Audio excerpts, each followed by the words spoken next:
Facebook ভিডিওতে নিয়মিত 4টি কাজ করুন। তাহলে আপনার রিচ, ফলোয়ার নিয়ে কোনো টেনশন করতে হবে না। তাহলে চলুন আমরা 4টি কাজ কি এটা জেনে নিই। 1. Reels video upload. আপনাকে প্রতিনিয়তই রিলস ভিডিও আপলোড করতে হবে। প্রতিনিয়ত রিলস ভিডিও যদি আপলোড নাও করতে পারেন, তাহলে আপনাকে নিম্নে সপ্তাহে 3টি ভিডিও আপলোড করতে হবে। সপ্তাহে 3টি ভিডিও আপলোড করলে আপনার রিচ, ফলোয়ার, এঙ্গেজ সবই ঠিক থাকবে। যদি আপনি 3টির নিচে আপলোড করেন, তাহলে আপনার পেজে ডাউন হয়ে যাবে। হ্যাঁ, আপনি এখান থেকে অনেক দূরে চলে যাবেন। 2 নাম্বার, এঙ্গেজড।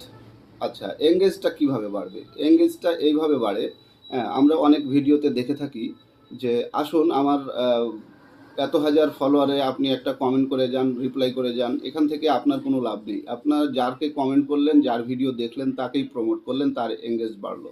ঠিক এইভাবে আপনাকেও এঙ্গেজ বাড়াতে হবে। 3 নাম্বার, ট্রেন্ডিং পোস্ট করতে হবে, ট্রেন্ডিং ভিডিও তৈরি করতে হবে। ট্রেন্ডিং ভিডিওটা কি? ধরেন বর্তমানে এই পজিশানে কাঁচা বাদামের ভিডিওটা অনেক ভাইরাল। তাহলে আপনাকে আমি সাজেস্ট করছি না, তবে কাঁচা বাদামের উপরে একটা টপিকস নিয়ে আপনি ভিডিও তৈরি করুন। তাহলে আপনার ভিডিওটা দ্রুত ভাইরাল হবে। 4 নাম্বার টপিকস হচ্ছে টাইম মেনটেন করুন।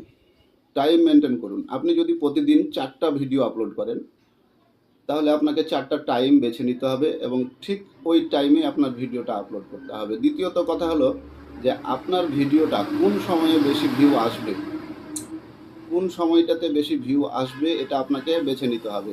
সন্ধ্যার দিকে, না সকালের দিকে, না দুপুরের দিকে। তাহলে আপনার যদি এই জিনিসটা আপনি বুঝতে পারেন, তাহলে আপনার ভিডিওতে কখনোই রিচ, এঙ্গেজড, ফলোয়ার কোনোটাই লাল হবে না, সব সময় সবুজ হয়ে থাকবে। আশা করি আমার ভিডিওটা বুঝতে পেরেছেন। যদি আপনারা এই ভিডিওটা ভালো লেগে থাকে, তাহলে আপনারা ফলো এবং সাবস্ক্রাইব দুটাই করে পাশে থাকবেন।